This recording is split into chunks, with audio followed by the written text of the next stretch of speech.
Namaskar. It gives me immense pleasure to introduce you to the Indian Plumbing Association's Plumb Talk series. As part of Plumb Talk, plumbing industry experts from across the country will be explaining the nuances of plumbing technology in an easy and understandable manner. And this will make plumbing science easier for building industry professionals, engineering and architectural students, as well as the general public to understand the basics of plumbing technology. Let me give you a little background on IPA, which is the apex body of plumbing professionals in India. IPA is now a 29-year-old body started in 1993, currently has 24 chapters working towards redefining plumbing standards in India, tirelessly working towards better plumbing for a healthy living. I therefore request you to please go through the Plumb Talk series, which will be a guide for students, for architectural students, for even current architects and engineers, so that you are able to improve your knowledge on plumbing and ensure that all plumbing installations are installed not only as per codes, but we make sure that whatever water we use, we move towards net zero water and net zero sanitary waste. Thank you very much. I hope the Plumb Talk series adds value to you and your profession. Namaskar. Welcome to Plumb Talk, a series organized by Indian Plumbing Association. My name is Subhash Deshpande. I am the past chairman of IPA's Pune chapter. Today, we will talk about plumbing terminologies as described in IPA's publication, A Guide to Good Plumbing Practices. Friends, plumbing terminologies or the definitions are very important part in the plumbing system because they have specific meaning. For example, fixtures, fittings, appliances, appurtenances, though they all look very similar, they are not. Fixtures will receive water and create wastewater. Fittings, for example, shower mixer is not a fixture because it is only receiving water but not creating wastewater. At the same time, appliances, water heater near the shower will need some energy to heat the water. And appurtenances do something very useful in the system, but they are neither fixtures, fittings or appliances. I'll give you one more example. Pollution and contamination. We keep using these words at the same time, but they are not same. Pollution, for example, a muddy water is polluted water, not very hazardous. And contamination is the water with fecal matter in it. It's very hazardous, you can die drinking that water. So friends, observe, remember and use the terminologies in your everyday work. Let us go through the definitions one after other. Here comes the first one, air gap. Air gap in plumbing system is provided to prevent contamination of domestic water and also to protect sterile equipment. There are two types of air gaps. The first one that you see is air gap drainage. It is provided to prevent the sterile equipment from contamination. Autoclave is one such a sterile equipment. The other air gap is air gap for water supply. This is provided at the water tanks, flush tanks or even fixture tap. That is to protect the source of water from contamination by used water in the wash basin, what you are seeing in the figure. The minimum air gap for either drainage or water supply shall be 25 mm. The next definition is backflow. Look at the figure which shows two qualities of water, potable and non-potable. The cross connection can happen due to wrong connections and that will cause contamination. Back siphonage. As the name says, it is negative pressure that is causing back siphonage. For instance, a garden hose which is lying in the lawn or the garden, which is fully flooded with pesticides and fertilizers.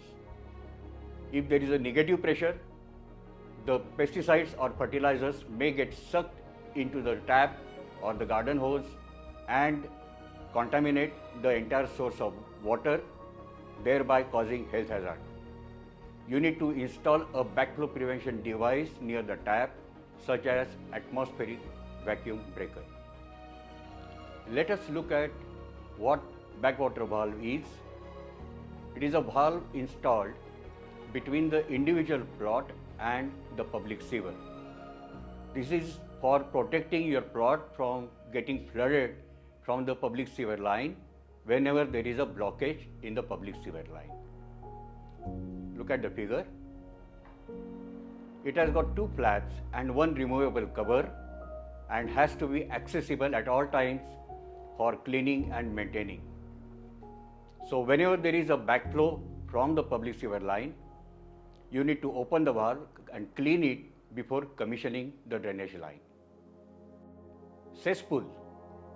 Cesspool is good, useful for small quantity of sewage. It is connected after the septic tank. It retains the solids coming and percolates all the liquid into the ground.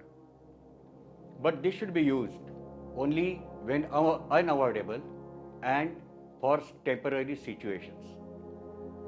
Since the water is percolating into the ground, you have to keep the cesspool away from water bodies so that they don't get contaminated by this liquid. Cross connection. This shows cross connection. Whenever you are using reclaimed water for flushing or landscaping purposes, you have to be very careful and avoid any cross connection, because the reclaimed water is not as good in quality as the domestic water. If there is cross connection, it can become a serious health hazard. You have to use appropriate backflow prevention devices such as reduced pressure type backflow prevention device to avoid any cross connection. Let us now look at what is dry and wet area in a toilet. For example, the shower area in a toilet is always wet and remains wet almost throughout the day. So you have to take care and keep the shower area at the end of the toilet so that whenever you want to use the toilet, you are not crossing that wet area, because it is hazardous for elderly and children. That might end up into slips and fall, and some accidents might take place. So you have to take care of dry and wet areas while planning the toilet. Fixture unit. Fixture unit is some value allotted to each plumbing fixture. The fixture unit value depends on volume of flow, time of use, frequency of use, and the duration of successive uses. There are two types. One is drainage fixture unit value and second is water supply fixture unit value. For example, the drainage fixture value for a toilet will remain same for both flush tank and flush valve, whereas the water supply fixture unit value for flush tank and flush valve will be different because of the flow rate. The fixture unit values may vary from code to code, and you have to be careful on which code you are going to use. Float valve.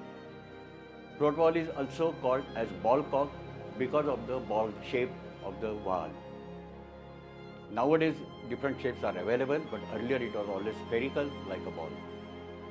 This is used to control the water levels and working of the pumps. The moment the tank is full, automatically the flow of water should stop and the pump should stop, and that's what the float valve does. You have to select the float valve suitable for working pressure of the water supply. Otherwise, float valve may fail and start leaking all the time. Look at the figure. This is a flush valve, sometimes also called as flushometer valve. It is used for flushing water closets, or WC as we call it, and the urinals. Minimum pressure to operate the flush valve is 1 bar or 1 kilogram per centimeter square. It also uses large flushing volumes, that is more than 6 liters per flush, and the supply pipe for the flush valve is generally large in diameter, say 32 millimeters. In India, we do not get flush valves with vacuum breaker, which actually is required. That is to avoid any back siphonage from the flush valve. After the flush valve, we now come to flush tank, also called as cistern in some areas. Flush tanks are different types. It can be low level, high level, pneumatic, sensor type, or close coupled. In India, we have quickly adopted dual flush tank, where the average flush volume is 4 liters per flush, because the full flush is 6 liters and half flush is 3 liters.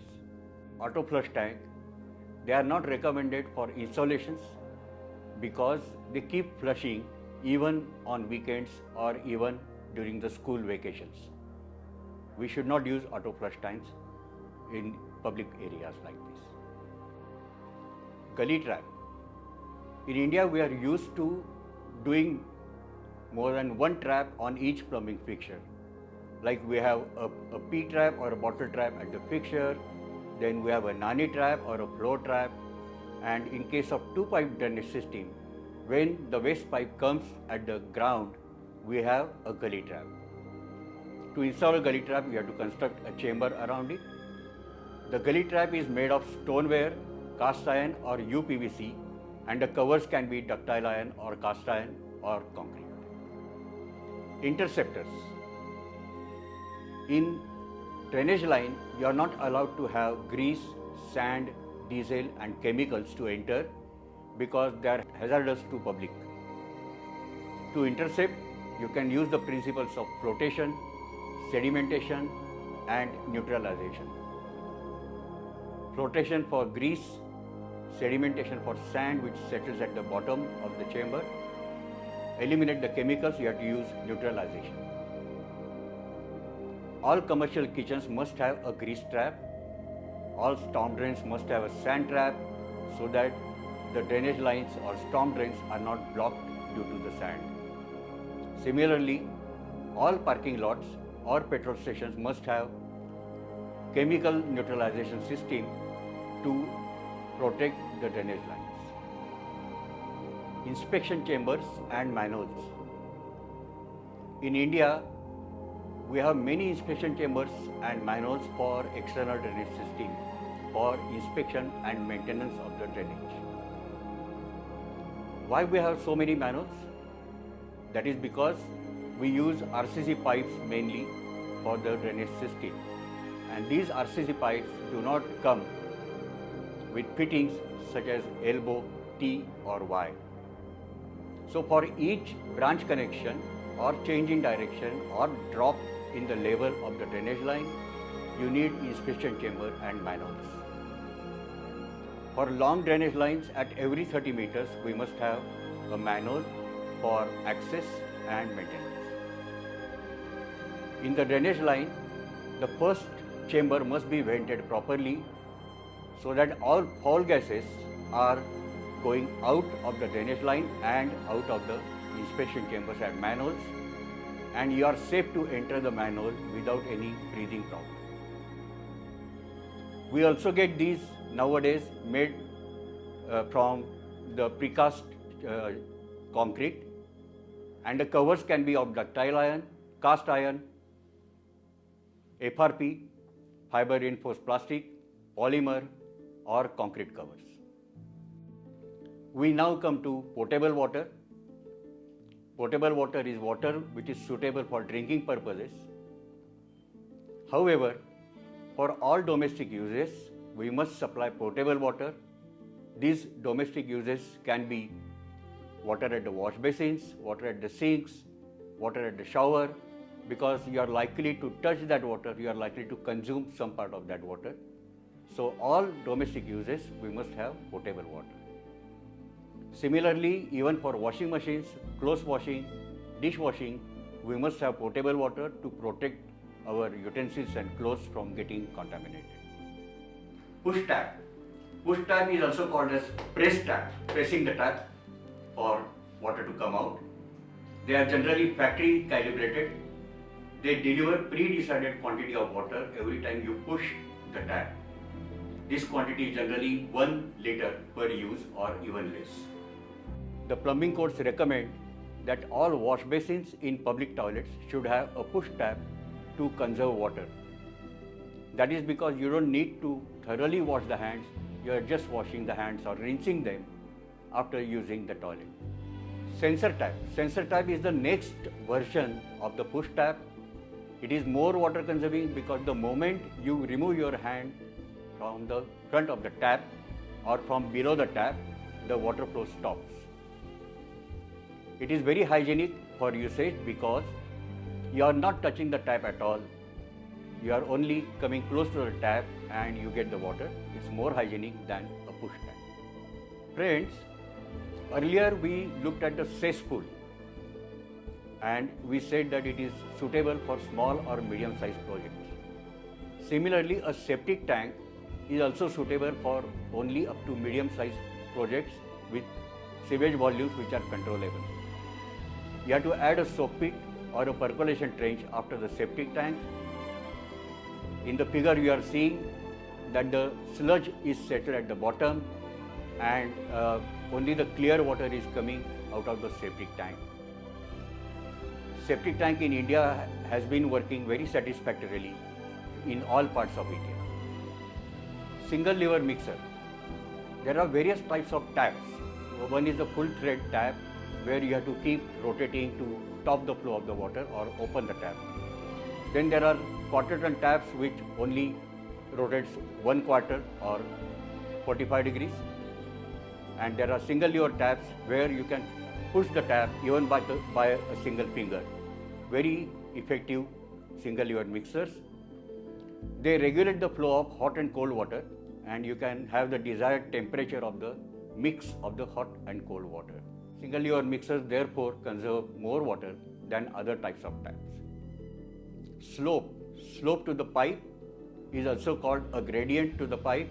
It is a ratio of drop, that is the vertical distance, and the length, and it is expressed in percentage in India. If there is inadequate slope, there will be blockages in the gravity drains. So you have to ensure the required slope in all drainage lines depending on what it is carrying, what is the material of the pipeline, and what is the diameter of the pipeline. To understand what is static head, you have to look at the figure. The static head is the distance between 2 points of water supply system. It is the vertical distance between 2 points of water supply system, and this head must be determined for selection of a proper pump. The total static head is discharge head plus suction head, as you see in the figure. Can you see it properly? There is suction head at the bottom and discharge head at the top. Together it becomes total static head, and your pump has to be selected based on the static head available at site. Strainer. In India, we have a problem with the quality of water, and there are a lot of floating materials and other things coming in the water. That's why you need to install strainers at the pumps, at the water tanks, at some plumbing fixtures and appliances. There are two types of strainers available in the market. One is a Y strainer, see the figure. One is the Y strainer because of the shape, Y shape, and second is pot strainer, again the pot shape strainer, and the strainer is inside the pot. Both the type of strainers need periodic cleaning. You have to remove the strainer out, clean it with water and put it back. But the strainers will definitely protect your plumbing fixtures, fittings, water tanks, pumps, etc. Thermostatic valve or thermostatic mixing valve, TMV, as it is commonly known by plumbing professionals. This valve mixes hot and cold water to the desired and safe temperature. Particularly in a central hot water system, the hot water is supplied up to your toilet at a high degree temperature, say 60 degrees, whereas you want to have a safe temperature for your bathing. The average safe temperature for bathing is 38 degrees centigrade. So after adding cold water into the hot water, as you see in the figure, a desired temperature water is supplied to your shower area, and that is how you safeguard the people from scalding. We now come to a very important definition: traps. This is a very important part in the entire drainage system. If you remember, earlier we used to have toilets away from the building, at the back of the building, because it was considered filthy, unhealthy, smelling, and that's why it was not permitted to be inside your building. But now with the traps, it has not only come inside, it has come next to your bedroom, and we are very comfortable having a toilet next to our bed.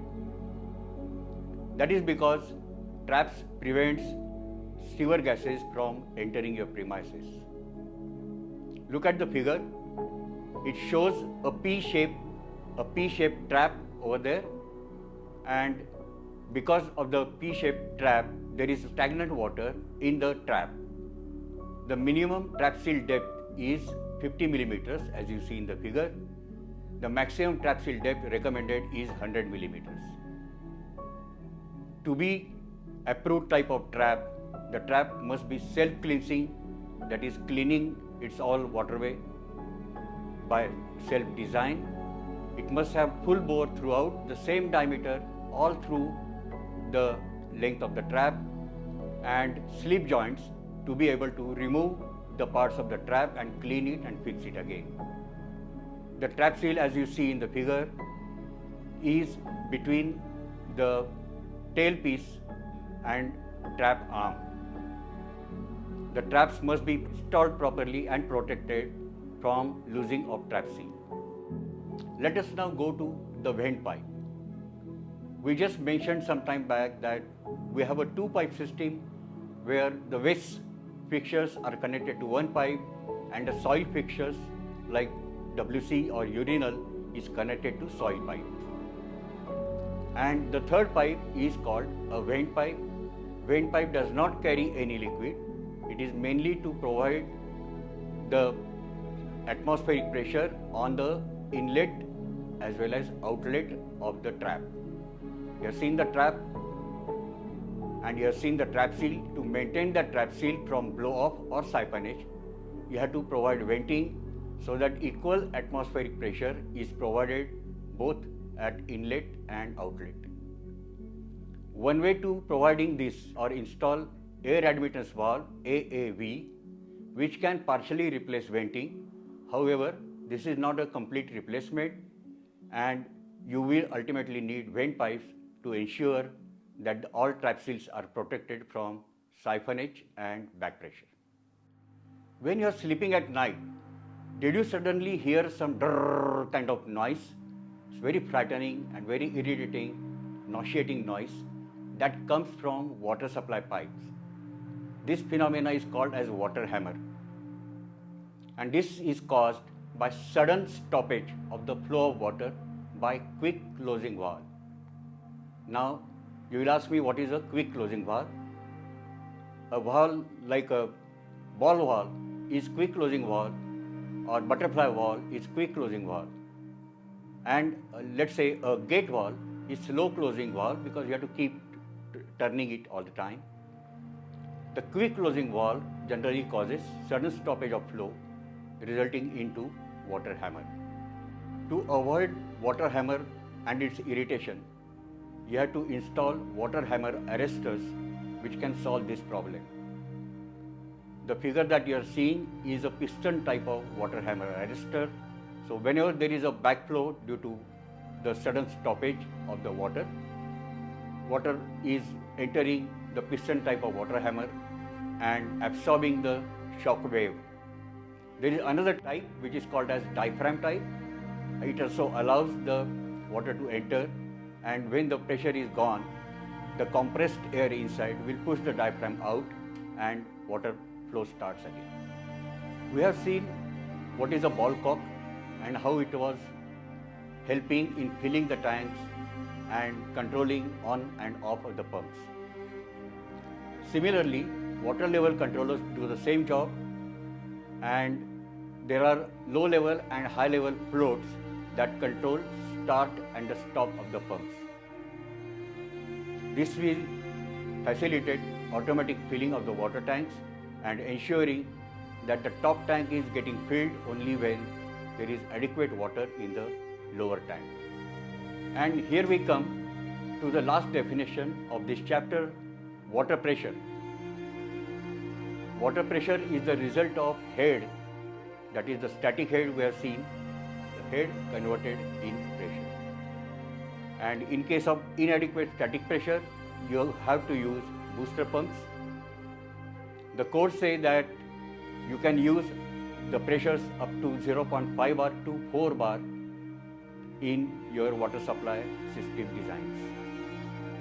1 bar, for your information, is equal to 10 meters of standing waterfall.